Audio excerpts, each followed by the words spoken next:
Patriarcas e Profetas. Capítulo 1. Por que foi permitido o pecado? Deus é amor. Sua natureza, sua lei são amor. Assim sempre foi, assim sempre será. O alto e o sublime, que habita na eternidade, cujos caminhos são eternos, não muda. Nele não há mudança, nem sombra de variação. Toda manifestação de poder criador é uma expressão de amor infinito. A soberania de Deus compreende a plenitude de bênçãos a todos os seres criados. Diz o salmista: Forte é a tua mão, e elevada a tua destra. Justiça e juízo são a base de teu trono. Misericórdia e verdade vão adiante do teu rosto. Bem-aventurado o povo que conhece o som festivo. Andará, ó Senhor, na luz da tua face. Em teu nome se alegrará todo dia, e na tua justiça se exaltará. Pois tu és a glória da sua força, porque o Senhor é a nossa defesa, e o Santo de Israel o nosso Rei. A história do grande conflito entre o bem e o mal, desde o tempo em que a princípio se iniciou no céu até a derrocada final da rebelião e extirpação total do pecado, é também uma demonstração do imutável amor de Deus. O soberano do universo não estava só em sua obra de beneficência. Tinha um companheiro, um cooperador que poderia apreciar seus propósitos e participar de sua alegria ao dar felicidade aos seres criados. No princípio era o Verbo, e o Verbo estava com Deus, e o Verbo era Deus. Ele estava no princípio com Deus. Cristo, o Verbo, o unigênito de Deus, era um com o eterno Pai. Um em natureza, caráter, propósito, o único ser que poderia penetrar em todos os conselhos e propósitos de Deus. O seu nome será Maravilhoso, Conselheiro, Deus Forte, Pai da Eternidade, Príncipe da Paz. Suas saídas são desde os tempos antigos, desde os dias da eternidade. E o Filho de Deus declara a respeito de si mesmo: O Senhor me possuiu no princípio de seus caminhos, e antes de suas obras mais antigas. Quando compunha os fundamentos da terra, então eu estava com ele, e era seu aluno, e era cada dia as suas delícias, folgando perante ele em todo o tempo. O Pai operou por seu Filho na criação de todos os seres celestiais. Nele foram criadas todas as coisas, sejam tronos, sejam dominações, sejam principados, sejam potestades. Tudo foi criado por ele e para ele. Os anjos são ministros de Deus, radiantes pela luz que sempre flui de sua presença e céleres no voo para executarem sua vontade. Mas o Filho, o ungido de Deus, a expressa imagem de sua pessoa, o resplendor da sua glória, sustentando todas as coisas pela palavra do seu poder, tem a supremacia sobre todos eles. Um trono de glória, posto bem alto desde o princípio, foi o lugar de seu santuário. Cetro de equidade é o cetro de seu reino. Glória e majestade estão ante a sua face, força e formosura no seu santuário. Misericórdia e verdade vão adiante do seu rosto. Sendo a lei do amor o fundamento do governo de Deus, a felicidade de todos os seres inteligentes depende da perfeita harmonia com seus grandes princípios de justiça. Deus deseja de todas as suas criaturas o serviço de amor, serviço que brote de uma apreciação de seu caráter. Ele não tem prazer na obediência forçada, e a todos concede vontade livre, para que lhe possam prestar serviço voluntário. Enquanto todos os seres criados reconheceram a lealdade pelo amor, houve perfeita harmonia por todo o universo de Deus. Era a alegria da hoste celestial cumprir o propósito do Criador. Deleitavam-se em refletir a sua glória e patentear o seu louvor. E enquanto foi supremo o amor para com Deus, o amor de uns para com os outros foi cheio de confiança e abnegado. Nenhuma nota discordante havia para deslustrar as harmonias celestiais. Sobreveio, porém, uma mudança neste estado de felicidade. houve um ser que perverteu a liberdade que Deus concedera às suas criaturas. O pecado originou-se com aquele que, abaixo de Cristo, fora o mais honrado por Deus, e o mais elevado em poder e glória entre os habitantes do céu. Lúcifer, filho da alva, era o primeiro dos querubins cobridores, santo, incontaminado. Permanecia na presença do grande Criador, e os incessantes raios de glória que cercavam o eterno Deus repousavam sobre ele. Assim diz o Senhor Jeová: Tu és o aferidor da medida, cheio de sabedoria e perfeito em formosura. Estavas no Éden, jardim de Deus. Toda pedra preciosa era a tua cobertura. Tu eras querubim ungido para proteger, e te estabeleci. No monte santo de Deus estavas. No meio das pedras afogueadas andavas. Perfeito eras nos teus caminhos, desde o dia em que foste criado, até que se achou iniquidade em ti. Pouco a pouco, Lúcifer veio a condescender com desejo de exaltação própria. Dizem as Escrituras: Elevou-se o teu coração por causa da tua formosura, corrompeste a tua sabedoria por causa do teu resplendor. Tu dizias no teu coração: Acima das estrelas de Deus exaltarei o meu trono, serei semelhante ao Altíssimo. Se bem que toda a sua glória proviesse de Deus, este poderoso anjo veio a considerá-la como pertencente a si próprio. Não contente com sua posição, embora fosse mais honrado do que a hoste celestial, arriscou-se a cobiçar a homenagem devida unicamente ao Criador.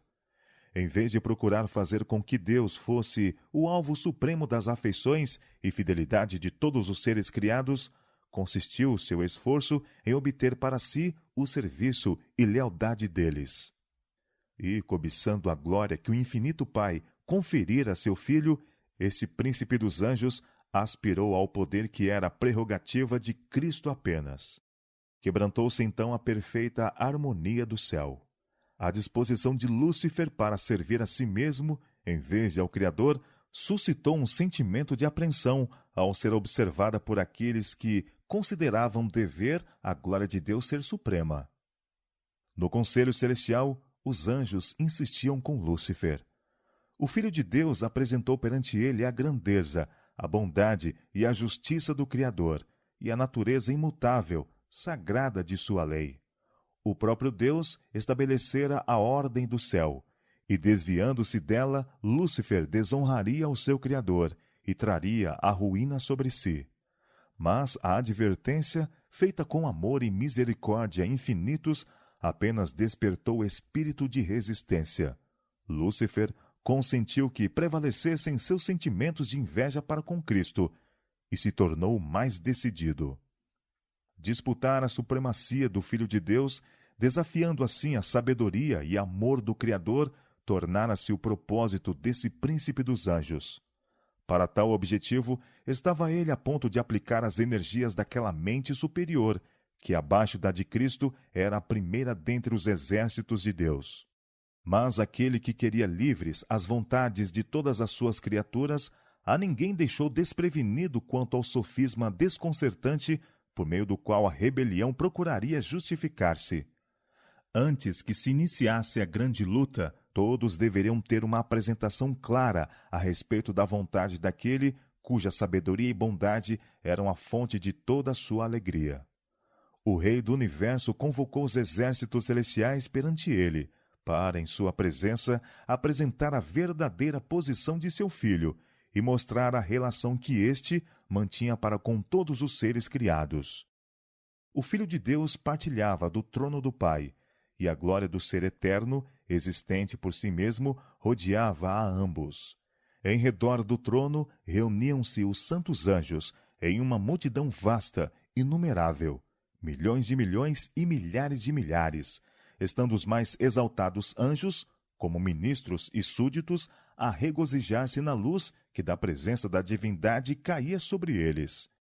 Perante os habitantes do céu reunidos, o rei declarou que ninguém, a não ser Cristo, o unigênito de Deus, poderia penetrar inteiramente em seus propósitos, e a ele foi confiado executar os poderosos conselhos de sua vontade.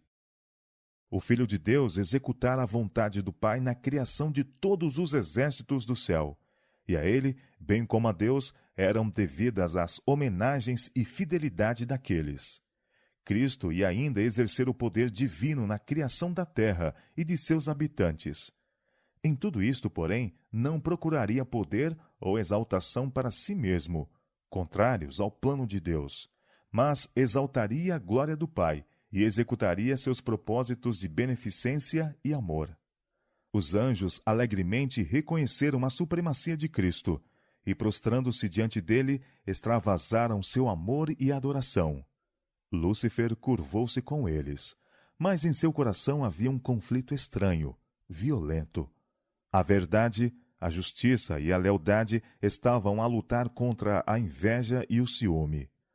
A influência dos santos anjos pareceu por algum tempo levá-lo com eles. Ao acender os cânticos e louvores, em melodiosos acordes, avolumados por milhares de alegres vozes, o espírito do mal pareceu subjugado. Indizível amor fazia fremir todo o seu ser. Em concerto com os adoradores destituídos de pecado, expandia-se-lhe a alma em amor para com o Pai e o Filho. De novo, porém, achou-se repleto de orgulho por sua própria glória. Voltou-lhe o desejo de supremacia, e uma vez mais condescendeu com a inveja de Cristo. As altas honras conferidas a Lúcifer não eram apreciadas como um dom especial de Deus, e, portanto, não provocavam gratidão para com seu Criador. Ele se gloriava em seu fulgor e exaltação, e aspirava a ser igual a Deus. Era amado e reverenciado pelo exército celestial. Anjos se deleitavam em executar suas ordens, e estava ele revestido de sabedoria e glória mais do que todos eles. Contudo, o Filho de Deus era mais exaltado do que ele, sendo um em poder e autoridade com o Pai. Partilhava dos conselhos do Pai, enquanto Lúcifer não penetrava assim nos propósitos de Deus. Por quê? Perguntava este poderoso anjo. Deveria Cristo ter a primazia? Porque ele é mais honrado do que Lúcifer. Deixando seu lugar na presença imediata do Pai, Lúcifer saiu a difundir o espírito de descontentamento entre os anjos.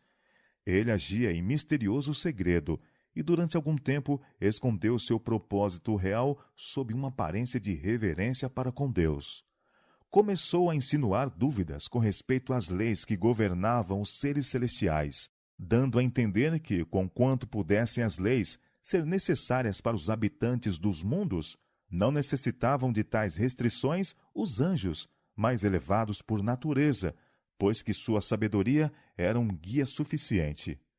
Não eram eles seres que pudessem acarretar desonra a Deus. Todos os seus pensamentos eram santos. Não havia para eles maior possibilidade de errar do que para o próprio Deus. A exaltação do Filho de Deus à igualdade com o Pai foi representada como sendo uma injustiça a Lúcifer, o qual, pretendia-se, tinha também direito à reverência e à honra. Se este príncipe dos anjos pudesse tão somente alcançar a sua verdadeira e elevada posição, grande bem resultaria para todo o exército do céu. Pois era seu objetivo conseguir liberdade para todos. Agora, porém, mesmo a liberdade que eles até ali haviam gozado tinha chegado ao seu fim, pois lhes havia sido designado um governador absoluto, e todos deveriam prestar homenagem à sua autoridade. Tais foram os erros sutis que, por meio dos ardis de Lúcifer, estavam a propagar-se rapidamente nos passos celestiais.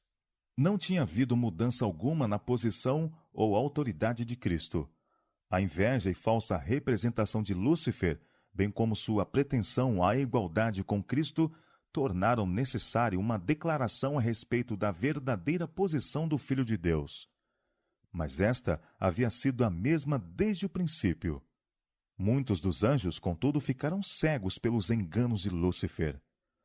Tirando vantagem da amável e leal confiança nele depositada pelos seres santos, que estavam sob suas ordens, com tal arte infiltraram em suas mentes a sua própria desconfiança e descontentamento, que sua participação não foi percebida. Lúcifer havia apresentado os propósitos de Deus sob uma falsa luz, interpretando-os mal e torcendo-os, de modo a excitar a dissensão e descontentamento. Astuciosamente levou os ouvintes a dar expressão aos seus sentimentos. Então eram tais expressões repetidas por ele quando isto servisse aos seus intuitos, como prova de que os anjos não estavam completamente de acordo com o governo de Deus. Ao mesmo tempo em que, de sua parte, pretendia uma perfeita fidelidade para com Deus, insistia que modificações na ordem e leis do céu eram necessárias para a estabilidade do governo divino.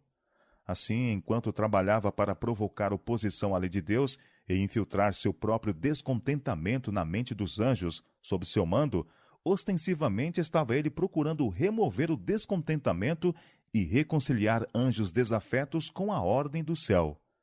Ao mesmo tempo em que secretamente fomentava a discórdia e a rebelião, com sua astúcia consumada, fazia parecer como se fosse seu único intuito promover a lealdade e preservar a harmonia e a paz.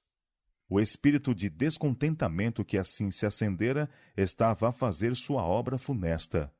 Conquanto não houvesse uma insurreição declarada, a divisão de sentimentos imperceptivelmente crescia entre os anjos.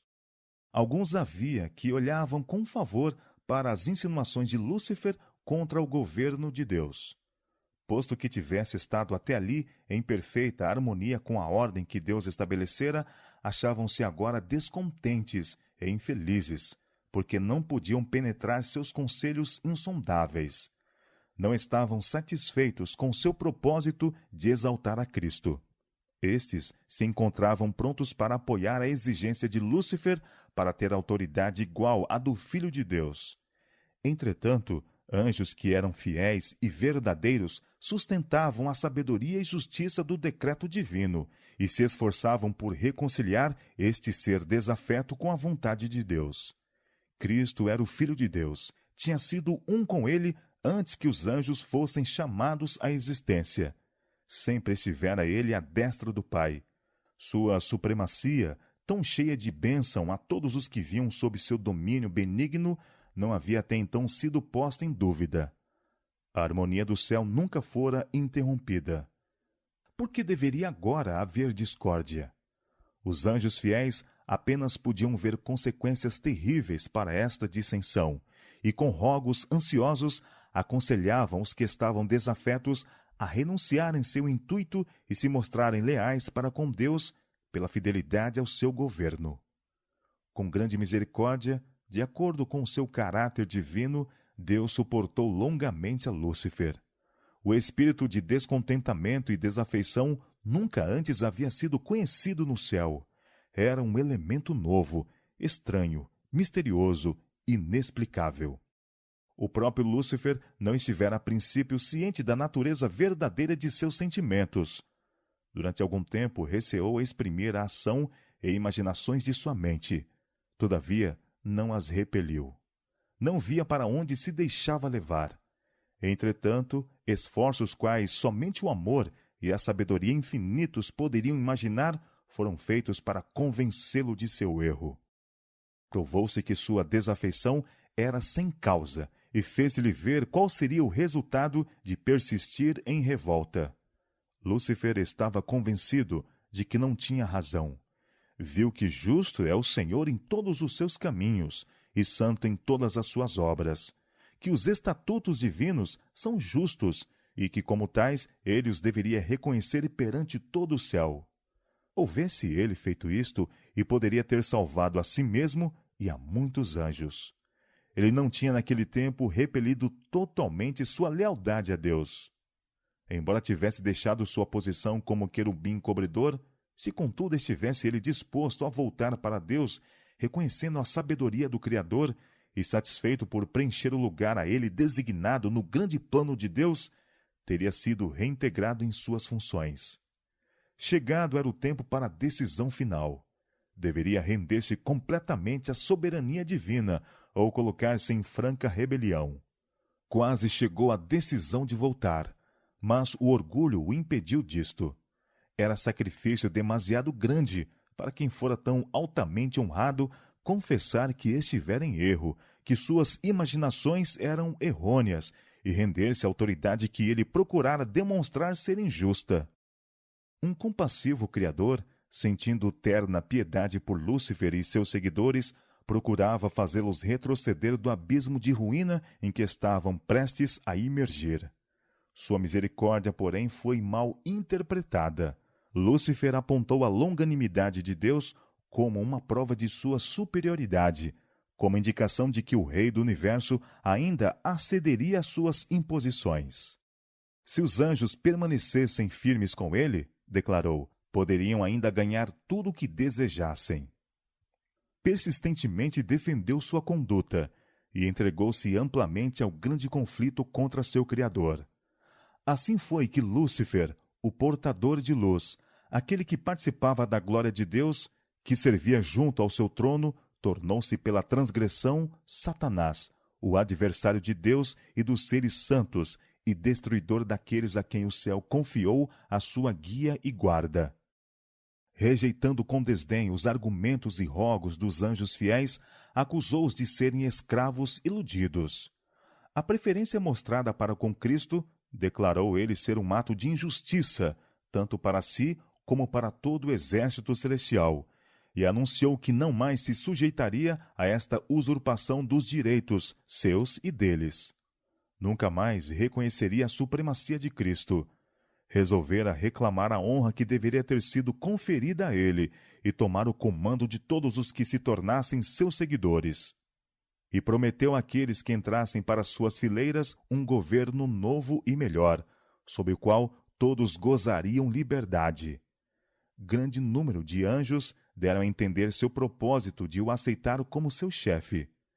Lisonjeado pelo apoio com que suas insinuações eram recebidas, esperou conquistar todos os anjos para o seu lado, tornar-se igual ao próprio Deus e ser obedecido por todo o exército celestial. Os fiéis anjos ainda instavam com ele e com os que com ele simpatizavam, para que se submetessem a Deus. Apresentavam-lhes o resultado inevitável, caso se recusassem a isso. Aquele que os criara poderia subverter seu poder e castigar de maneira notável sua revoltosa ousadia. Nenhum anjo poderia com êxito opor-se à lei de Deus, que é tão sagrada como ele próprio.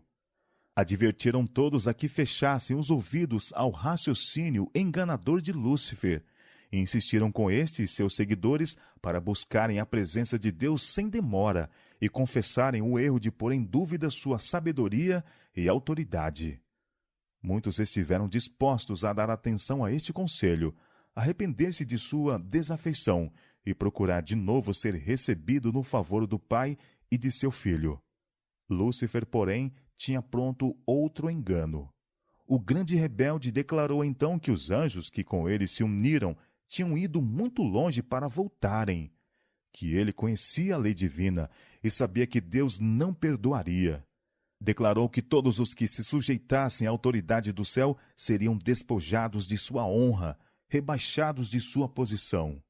Quanto a si, estava decidido a nunca mais reconhecer a autoridade de Cristo. A única maneira de agir que restava a ele e seus seguidores, dizia, consistia em vindicar sua liberdade e adquirir pela força os direitos que não lhes haviam sido de boa vontade concedidos. Tanto quanto dizia respeito ao próprio Satanás, era verdade que ele havia ido agora demasiado longe para que pudesse voltar. Mas não era assim com os que tinham sido iludidos pelos seus enganos.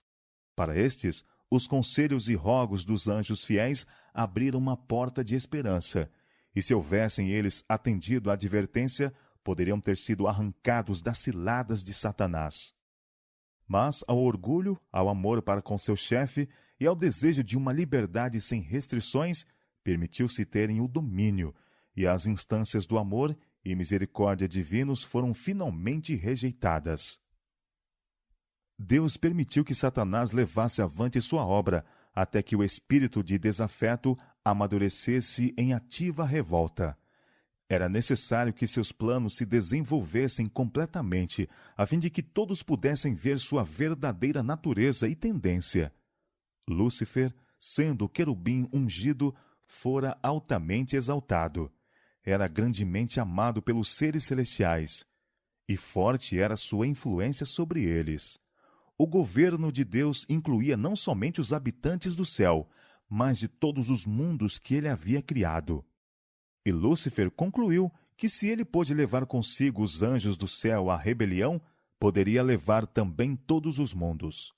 Tinha ele artificiosamente apresentado a questão sob seu ponto de vista, empregando sofisma e fraude, a fim de conseguir seus objetivos. Seu poder para enganar era muito grande. Disfarçando-se sob a capa da falsidade, alcançara uma vantagem.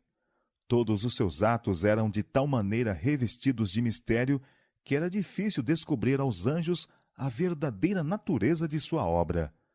Antes que se desenvolvesse completamente, não poderia mostrar-se a coisa ruim que era. Sua desafeição não seria vista como sendo rebelião. Mesmo os anjos fiéis não podiam discernir-lhe completamente o caráter, ou ver para onde sua obra estava a levar. Lúcifer havia a princípio dirigido suas tentações de tal maneira que ele próprio não pareceu achar-se comprometido. Os anjos, que ele não pôde trazer completamente para o seu lado, acusou-os de indiferença aos interesses dos seres celestiais. Da mesma obra que ele próprio estava a fazer, acusou os anjos fiéis. Consistia sua astúcia em perturbar com argumentos sutis, referentes aos propósitos de Deus. Tudo o que era simples, ele envolvia em mistério, e por meio de artificiosa perversão, lançava dúvida sobre as mais claras declarações de Jeová. E sua elevada posição, tão intimamente ligada com o governo divino, dava maior força às suas representações. Deus apenas podia empregar meios que fossem coerentes com a verdade e justiça. Satanás podia usar o que Deus não podia, a lisonja e o engano. Procurara falsificar a palavra de Deus e, de maneira errônea, figurara seu plano de governo, pretendendo que Deus não era justo ao impor leis aos anjos, que, exigindo submissão e obediência de suas criaturas, estava simplesmente a procurar a exaltação de si mesmo. Era, portanto, necessário demonstrar perante os habitantes do céu e de todos os mundos que o governo de Deus é justo, que sua lei é perfeita. Satanás fizera com que parecesse estar ele procurando promover o bem do universo. O verdadeiro caráter do usurpador e seu objetivo real devem ser compreendidos por todos.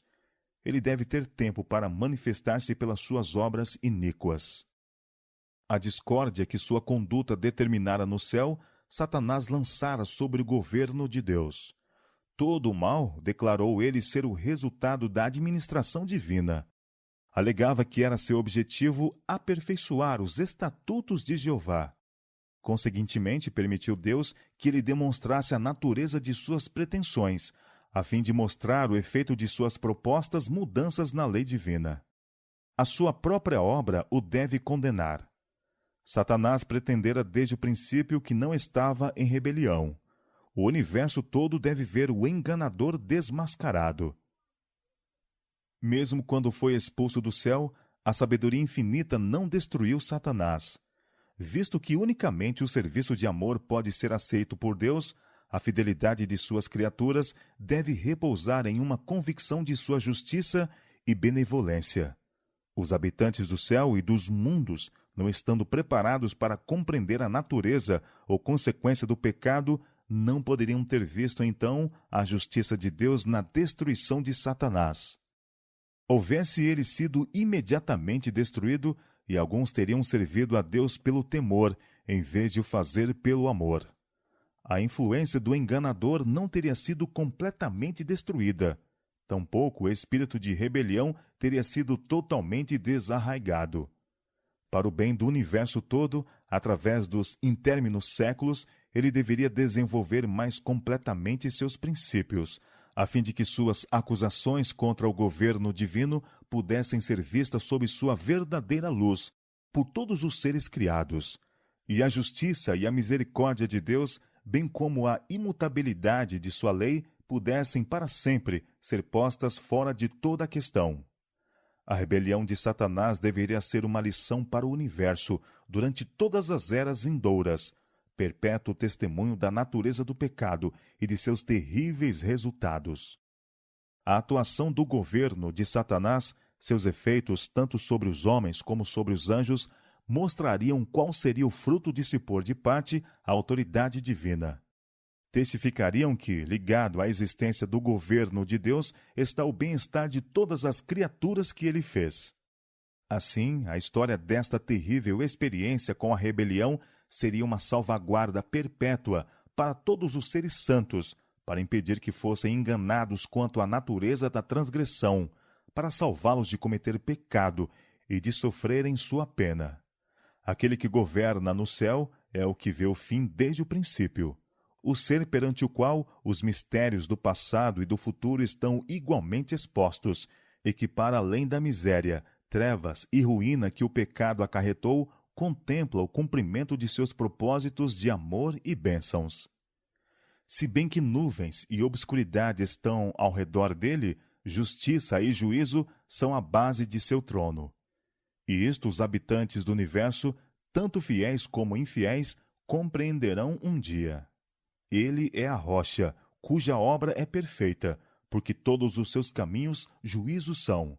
Deus é a verdade, e nele não há injustiça. Justo e reto é.